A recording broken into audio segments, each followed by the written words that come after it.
ఇప్పుడు మనం నిరుద్యోగుల గురించి పక్కన పెడితే ఇప్పుడు రైతుల గురించి మాట్లాడదాం. నిజంగా గత 10 సంవత్సరాలలో తెలంగాణలో అత్యంత ఎక్కువగా లాభపడ్డది, అత్యంత ఎక్కువగా లబ్ధి పొందింది, అత్యంత ఎక్కువగా సంక్షేమాన్ని అనుభవించింది రైతులు.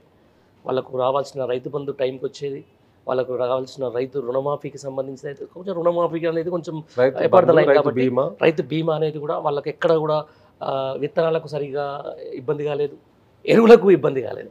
బట్ కాంగ్రెస్ వచ్చింది, రైతు మళ్ళా 10 ఏళ్ల కింద వెనుక వాళ్ళ పరిస్థితి వచ్చింది. ఇలా ఆత్మహత్యలు చేసుకుంటా ఉన్నారు. అవును, రోజుకు ఒక జిల్లా వార్తలు చూస్తున్నాం మనం. ఇది రకరకాల ఇష్యూలకు సంబంధించినట్లు మళ్ళీ ఉరితాళ్ళు వేసుకుంటున్నారు.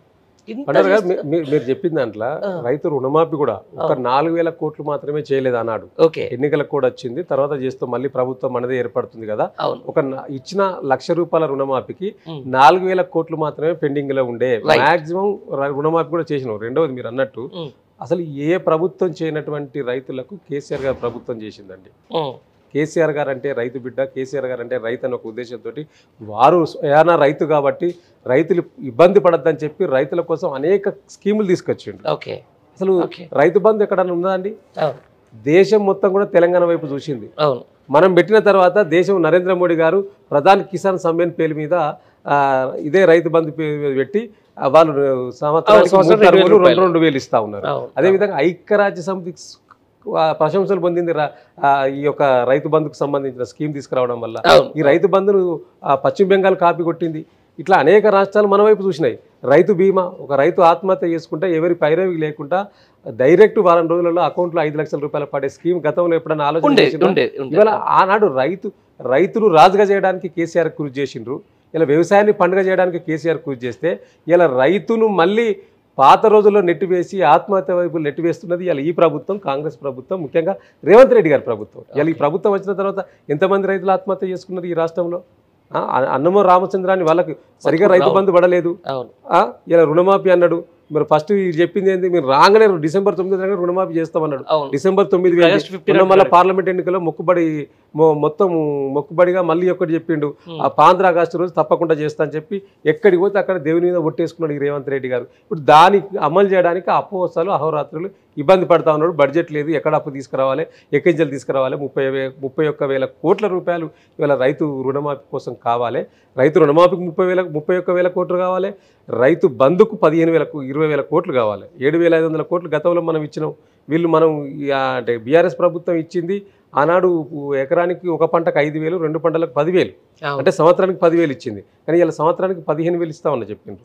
అంటే 7,500 అంటే 7,500 రూపాయలు ఇవ్వాలి ఎకరానికి వీళ్ళు. ఇది వీరు ఇచ్చిన మేనిఫెస్టోలో ఇచ్చిన ప్రకారం ఎకరానికి 15,000 రూపాయలు ఇవ్వాలి. ఎకరానికి 15,000 రూపాయలు ఇవ్వాలంటే ఒక రైతు బంధు కాదు, రైతు వ్యవసాయ కూలీలకు ఇస్తా అన్నాడు. పట్టదారు పాస్ పుస్తకం ఉన్నోళ్ళకి ఇస్తా అన్నారు. కౌలుదారులకు 15,000 ఇస్తా అన్నాడు. వ్యవసాయ కూలీలకు కౌలుదారులకు 15,000 రూపాయలు, వాళ్ళకి 12,000, కూలీలకు 12,000 ఇస్తాడు. ఎక్కడి నుంచి ఇస్తాడు? ఎక్కడున్నది నీ పైసలు? ఇప్పటి వరకు కార్యాచరణ జరిగిందా? ఇలాగా ఈ జూలై వచ్చింది, అసలు వర్షాకాలానికి సంబంధించిన రైతు బంధు ఇప్పటికీ స్టార్ట్ కావాలి. ఇప్పటి వరకు స్టార్ట్ కావాలి. అసలు దాని మీద ఒక కమిటీ వేసిరు, ఉప కమిటీ వేసిరు, అసెంబ్లీలో చర్చ పెడతా ఉన్నారు. నువ్వు అసెంబ్లీలో చర్చ పెట్టి అదంతా ఆ ముగింపు దశకు వచ్చే వరకు సెప్టెంబర్, అక్టోబర్ వస్తుంది.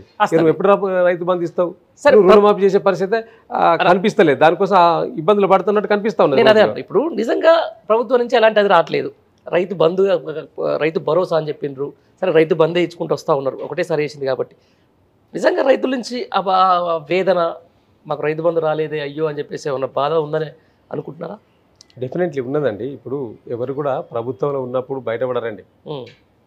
అప్పుడు కూడా మేము కూడా ప్రభుత్వంలో ఉన్నప్పుడు రైతులు మన పక్షాన నిలబడ్డారు కదా, రైతులకు ఇన్ని చేసినాం కదా, ఏ ఒక్క రైతు కూడా మనకు వ్యతిరేకంగా మాట్లాడతలేడు కదా భావించినాం. కానీ తీరా డబ్బలు లెక్క పెట్టి చూసే వరకు వాళ్ళ యొక్క వ్యతిరేకతను ఎవరికి డబ్బలాలు వేస్తారు. ఇప్పుడు కూడా అంతే ఉన్నది. ఇప్పుడు కాంగ్రెస్ ప్రభుత్వం కొంతమంది మాత్రమే బయటకు చెప్తున్నా, అనేక మంది బయటకు చెప్పకుండా వాళ్ళే అనేక సందర్భాలలో మాట్లాడుకున్న సందర్భం ఉన్నది. ఇప్పటి వరకు రైతు బంధు రావట్లేదు, రైతు బీమా సరిగా రావట్లేదు. అదేవిధంగా ఇప్పుడు రైతు రుణమాఫీ అన్నాడు, రుణమాఫీ కోసం రైతులంతా ఎదురు చూస్తున్న సందర్భం కనిపిస్తూ ఉన్నది. సరే అది ఎప్పుడైతుందో అనేది ఇక మనం ఎదురు చూడాలి. ముఖ్యంగా ఈ రాష్ట్రంలో రైతాంగం ఎందుకు ఆత్మహత్య చేసుకుంటారు అనేది ఆలోచన చేసినారా? ఇవాళ స్వయంగా ఈ ఆర్థిక శాఖ మంత్రి బట్టి విక్రమార్క సొంత నియోజకవర్గంలోనే ఒక రైతు వీడియో చేస్తూ ఆత్మహత్య చేసుకుని పురుగుల మంది దాగిండండి. ఇప్పటి వరకు ప్రభుత్వం సరైన న్యాయం చేయలేదు. నిన్న మా పార్టీ బృందం బీఆర్ఎస్ పార్టీ బృందం కూడా వెళ్ళి వాళ్ళ కుటుంబానికి ధైర్యాన్ని నూరిపోయడం జరిగింది, కొంత ఆర్థికంగా కూడా సాయం చేయడం జరిగింది. అదే ఖమ్మం జిల్లాకు సంబంధించిన లైవ్ లో ఎవరైతే తాగి చనిపోయిన రైతు మీద కూడా ఇదే కాంగ్రెస్ పార్టీ ప్రెస్ మీట్ పెట్టి చెప్తా ఉంది. ఆయన బీఆర్ఎస్ పార్టీ కార్యకర్త, బీఆర్ఎస్ పార్టీ కార్యకర్త ఆయన కావాలని చెప్పేసి బీఆర్ఎస్ పార్టీ నాయకులు ఆయనని ప్రోత్సహించి చంపేసారని చెప్పేసి డైరెక్ట్ ప్రెస్ మీట్ లో ఉన్నారండి. దాన్ని ఎట్లా చేస్తారు? బండారు గారు బీఆర్ఎస్ పార్టీలో రైతులు ఉండరా? బీఆర్ఎస్ పార్టీ అంటే రైతులు ఉండకూడదా? ఏమో మరి వాళ్ళ ఉద్దేశం అట్లా ఉంటే సాఫ్ట్వేర్ ఎంప్లాయీస్ మాత్రమే ఉంటారా, లేకపోతే కూలీలే ఉంటారా? అవును, రైతులు ఏ పార్టీ అయినా ఉండవచ్చు. కాంగ్రెస్ పార్టీలో ఉంటారు, బీఆర్ఎస్ పార్టీలో ఉంటారు, బీజేపీ పార్టీలో ఉంటారు. రైతులు ఉండకూడదా? కేసీఆర్ గారు రైతు స్టేజ్ రాజ్యాంగం తయారు చేసిండు కాబట్టి అనేక మంది రైతులు కేసీఆర్ గారికి బాసగా నిలిచిండ్రు. అయితే కేసీఆర్ బీఆర్ఎస్ పార్టీ రైతు అయితే మాత్రం మీరు పట్టించుకోరా అనే వాస్తవాలు చెప్పి ఒక ఎంత ఆవేదన ఉంటే ఒక ఓపెన్గా చెప్పి మరి పురుగుల మంది ఆత్మహత్య చేసుకుంటారండి. ఈయన కార్యకర్తే కదా చేసింది, విక్రమార్క గారి కార్యకర్తే కదా చేసింది. నేను అక్కడికే వస్తున్నా. ఆయన ఆత్మహత్య చేసుకున్న తర్వాత ఎవరైనా ప్రభుత్వంలో ఉన్న ఒక పెద్దలు లేకపోతే సంబంధిత రాష్ట్ర జిల్లాకు సంబంధించిన మంత్రి ఎవరైనా ఉంటే బాధితుల్ని పరామర్శించాలి.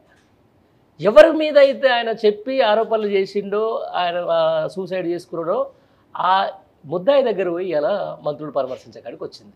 దీన్ని ఎట్లా చూస్తారు చెప్పండి?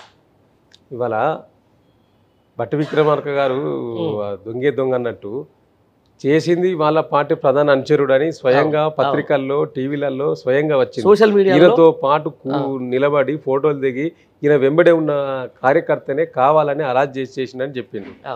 మళ్ళీ ఇది బొక్కుబడిగా, ఎందుకంటే ఇలా బీఆర్ఎస్ పార్టీ పోతుంది కాబట్టి పరామర్శించడానికి నేను ఎక్కడ మైనస్ అవుతుందని చెప్పి హడావుడిగా ఈయన ఇక్కడి నుంచి హైదరాబాద్ నుంచి బయలుదేరి బీఆర్ఎస్ పార్టీ వాళ్ళ మా నాయకులు పోయిన కొద్దిసేపు వేడి చేసిండ్రు.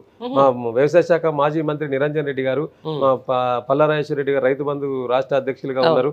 వారితో పాటు పెద్ద ఎత్తున బృందం, ఆ లోకల్ ఎమ్మెల్సీలు, మాజీ ఎమ్మెల్యేలు ప్లస్ జడ్పీ చైర్మన్లు అంతా కూడా ఆ కుటుంబానికి ధైర్యం నూరిపోయడానికి మా పార్టీ పక్షాన వెళ్ళడం జరిగింది. మేము వెళ్తున్నామని చెప్పి బట్టి విక్రమార్క గారు పోయి ఏదో మొక్కుబడిగా పోయి కలిసి వచ్చి నేనేదో చేస్తున్నట్టు చెప్పిండు. ఇలా రైతుల అర్థమైపోతుంది కదండి. ఇలా అది ఆ విషయం బయటికి అది ఇంకా దీనికి న్యాయం చేయకముందే ఇంకొక రైతు ఆత్మహత్యకు పురుగొల్పిన సందర్భం కూడా కనిపించింది అదే జిల్లాలో, ఖమ్మం జిల్లాలో. అంటే అసలు ఏ విధంగా మీరు ఇచ్చిన రైతుకి ఏం భరోసా ఇస్తా ఉన్నారు ఈ రాష్ట్ర ముఖ్యమంత్రి గారు? అసలు రివ్యూ జరుగుతూ ఉన్నది ఎక్కడన్నా? అసలు పరిపాలన నడుస్తూ ఉన్నదండి? అడ్మినిస్ట్రేషన్ ఎక్కడన్నా ప్రారంభమైనట్టు కనిపిస్తూ ఉన్నదా? ఎంతసేపు వీళ్ళ రాజకీయాలు తప్పితే, రాజకీయ ప్రయోజనాల కోసం వీరి యొక్క ఎత్తుగడలు వేస్తున్నారు తప్పితే నిజంగా ప్రజల ప్రయోజనాల కోసం మనం ఏం చేస్తే బాగుంటుంది అనేది మాత్రం కనిపిస్తలేదు. దీన్ని మొత్తం మళ్ళీ తప్పుదో పట్టేయడానికి ఈ మధ్యలో కొత్తగా చంద్రబాబు నాయుడు గారిని తెలంగాణ తీసుకొచ్చి ఈ పెండింగ్ ఉన్న 9th 10th షెడ్యూల్లో ఉన్న ఆస్తుల పంపకాల గురించి మాట్లాడదామని చెప్పి అదొక కొత్త డ్రామా తెరదీనికి తీసుకొచ్చారు మళ్ళీ ఇప్పుడు కొత్తగా. అంటే మొత్తం డైవర్ట్ పాలిటిక్స్లోనే ఈరోజు తెలంగాణ పరిపాలన సాగుతుంది. అదందరూ సోషల్ మీడియా వేదికగా మనం చూస్తాం. రెండవది అంటే ఈ మనం చంద్రబాబు నాయుడు గారు తెలంగాణకు ఒక విభజన హామీల సమస్యల మీద మాట్లాడదాం.